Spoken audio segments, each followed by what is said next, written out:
very much, Mr. Chairman. Just first to let you and the committee know, I may have to be in and out a little bit today. We have Me too. other obligations, so we'll try and juggle as best we can. Today's hearing, Mr. Chairman, covers three items. The first I'll discuss, H.R. 903, the rights for the Tsa Workforce Act of 2022 should be familiar to our returning members, since we considered a very similar bill 2 years ago. Unfortunately, the progression of time has not made this legislation any better today than it was then.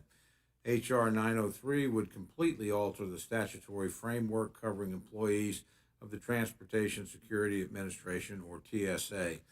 If passed into law, the bill would move TSA employees into the General Services pay scale and would bring them under Title V with most other federal employees. While it may be well-intentioned, this bill does come with some certain costs. It removes the flexibility that TSA has enjoyed since its inception and will limit the TSA's ability to move screeners where they are needed in order to meet security threats or passenger demands. It removes TSA's ability to immediately dismiss employees that commit serious violations of the law, such as sexual assault, sexual harassment, fraud, or theft. And the policies contained in the bill are directly contrary to the recommendations contained in the 2019 report of the Blue Ribbon Panel for the Transportation Security Administration on Human Capital Service Delivery, which specifically recommended that TSA not switch to the General Services system, calling it overly rigid and outdated. I understand that the Republicans on the Committee on Homeland Security, which has jurisdiction over this measure, have expressed additional concerns about this bill. I look forward to hearing those concerns this afternoon.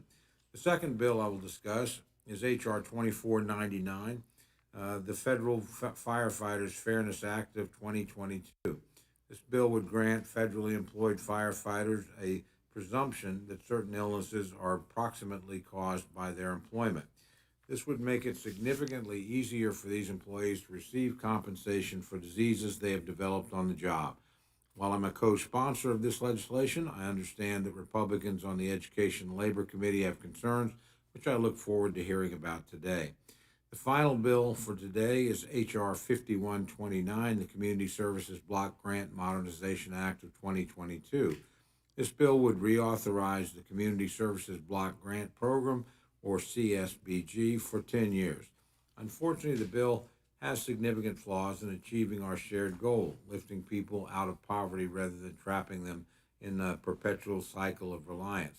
Again, I look forward to discussing this with my colleagues on the Education and Labor Committee. I want to express my thanks to today's witnesses, both on this bill and our other two items. With that, Mr. Chairman, I look forward to our hearing, and I yield back.